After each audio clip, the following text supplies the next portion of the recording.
Biografía de Fritz Perls. Nació el 8 de julio de 1893 en un gueto judío de los alrededores de Berlín. Fue el tercero y último hijo después de dos niñas, Else y Grete. Su padre, Nathan, era fraccionador de vinos, viajante de comercio y masón. Pasaba mucho tiempo fuera de su casa y siempre tuvo muy mala relación con su único hijo varón. Su madre, Amalia, judía practicante, proveniente de la pequeña burguesía, influenció decisivamente en su hijo, transmitiéndole su pasión por la ópera y el teatro. En relación a sus padres, Fritz anotará en su autobiografía: mis padres eran judíos, asimilados, en especial mi papá. Esto significa que, por un lado, vivía avergonzado de su pasado y que, por otro, mantenía algunas de sus costumbres tradicionales. Iba al templo los días festivos, por si acaso Dios estaba en alguna parte. Yo no podía soportar esa hipocresía y tempranamente me declaré ateo. Mi padre odiaba a mi madre y amaba a otras mujeres, jugando al maestro francmasón. En público, ambos parecían como amistosos. Fritz Perls fue un alumno brillante, pero poco trabajador en la escuela. Lo expulsaron por su mala conducta a los 13 años. Su padre lo obligó a trabajar entonces en una tienda como aprendiz. Sus relaciones se resintieron cada vez más. A la muerte de su padre, no asistió a su funeral. Retomó sus estudios, pero en una escuela liberal, el Alkanischer Gymnasium, con un profesorado humanista, donde comenzó a tomar contacto con el mundo del teatro más directamente, vocación que más tarde iría incrementando. Uno de los encuentros significativos de su adolescencia se produjo con el director teatral Max Reinhardt, director de Deutsche Theater, con el cual tomó clases. Comenzó sus estudios de medicina y cuando se declaró la guerra del 14, una afección cardíaca lo eximió del servicio militar. A pesar de ello, se alistó como voluntario en la Cruz Roja, sirviendo en el frente belga en 1915 y con 22 años. Al año siguiente estuvo en el mismo frente como médico en un batallón de zapadores. La experiencia de la guerra quedará registrada en él como una de las peores de su vida. La vida en la agonía de los fosos, horror de vivir y horror de morir. Muere su mejor amigo, Ferdinand Knopf. En 1920 obtuvo el doctorado en medicina de la Universidad Friedrich Wilhelm de Berlín. Su vida se desplegó entonces entre su nueva profesión como neuropsiquiatra y la estrecha conexión que mantuvo con círculos de la izquierda política y la bohemia artística, principalmente teatral. Se sintió también profundamente influenciado y fascinado por el filósofo Friedlander. La filosofía era para mí, decía, una palabra mágica, algo que uno tenía que comprender para entenderse a sí mismo y al mundo, un antídoto para la confusión existencial y el desconcierto. A partir de 1923 empezó la saga de sus viajes. Perls será, entre muchas otras cosas, un trotamundos. Viajó por primera vez a Estados Unidos con el fin de expandir sus conocimientos y profesión, pero retomó rápido y decepcionado con ese país su retorno. En 1925, con 32 años, aún vivía en casa de su madre, época de inseguridad y penalidades. conoció a Lucy, su primer relación sentimental importante. En 1926 comenzó su primer análisis con Karen Horney, con quien establece un vínculo que sostendrá a lo largo de su vida. Fascinado por el psicoanálisis, se planteó la posibilidad de convertirse en analista. Se trasladó a Frankfurt un año después, donde trabajó un año como ayudante de Kurt Goldstein, médico gestaltista, investigador de problemas perceptivos en lesionados cerebrales.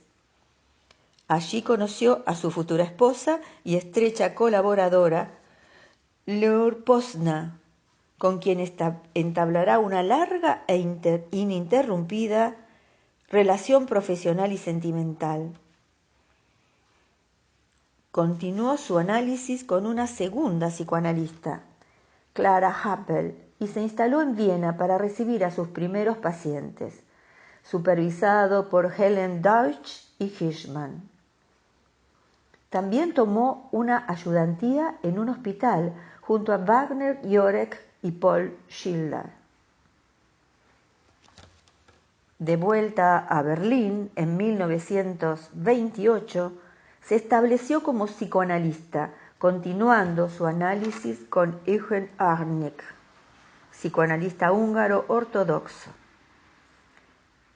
El 23 de agosto del año siguiente, o sea 1929, se casó con Laura, teniendo él 36 y ella 24 años.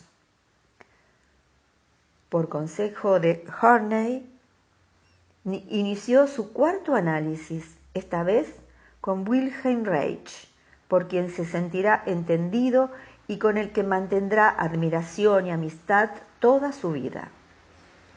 Dirá: de Reich recibí desfachatez, de Horney compromiso humano sin terminología complicada. La década del 30 marca el ascenso de Hitler al poder. Las ideas de Fritz lo impulsaron primero a militar en filas antifascistas, luego a huir. Al año siguiente nació su primer hija, Renate. Continuó trabajando bajo la supervisión de Otto Pfennigsel. En 1933, y para evitar ser detenido por los nazis, cruza la frontera hacia Holanda, dejando a su familia al sur de Alemania, en la casa de sus suegros durante un tiempo. Ya reunidos en Ámsterdam, vivirán tiempos de innumerables penurias económicas. Allí supervisa con Karl Landener, otro refugiado, a quien recuerda como un hombre de gran calidez que hizo todo lo posible por hacer más comprensible el sistema freudiano. A Ernest Jones lo recordaba como quien hizo mucho en esa época a favor de los psicoanalistas judíos que eran perseguidos. Jones le aconsejó ir a Sudáfrica en 1934 y le consiguió un cargo como psiquiatra en Johannesburgo. Allí, según cuenta en su autobiografía, fueron muy bien acogidos. Junto con Laura fundan el Instituto Sudafricano de Psicoanálisis. Vienen tiempos de prosperidad económica y reconocimiento profesional, lejos del fragor de la guerra. En 1935 nace su segundo hijo, Steve. En el año 1936 es crucial en cuanto a su decepción, más que ante el psicoanálisis, ante los psicoanalistas de la época.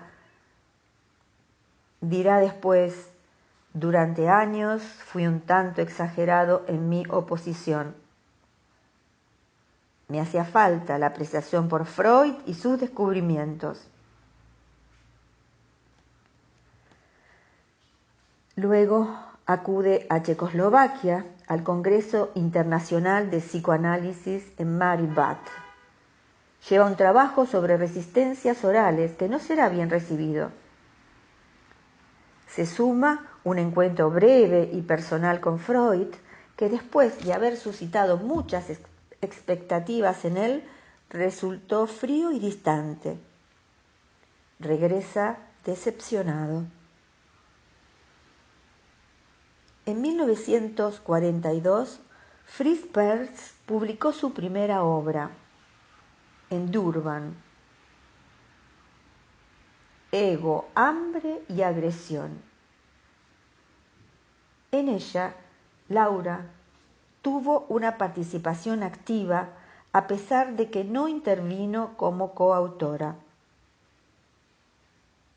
Cuando se inicia la Segunda Guerra Mundial, se alistó como médico en la Armada. Sería psiquiatra del ejército durante 4 años. Esto le significó un progresivo alejamiento de Laura y de sus hijos. Ya con 53 años, aburrido de su vida burguesa, en 1946, decidió dejarlo todo y establecerse en Estados Unidos. Karen Horney le ayuda a instalarse en Nueva York. Erich Fromm y Clara Thompson le introducen en el Instituto William Alanson White. No fue bien acogido por los psicoanalistas norteamericanos. Frecuentó los ambientes contraculturales donde conoció a Paul Goodman, Merce Cunningham, John Cage y los fundadores de Living Theatre, Julian Beck y Judith Malina. Al año siguiente, Laura y sus hijos llegaron a vivir con él. En 1950 se constituyó el conocido Grupo de los 7. Fritz Perls, Laura Perls, Paul Goodman, Paul Weitz, Elliot Shapiro, Sylvester Eastman e Isadore Fromm. Más tarde se incluirían Ralph Hefferlein y Jim Simkin.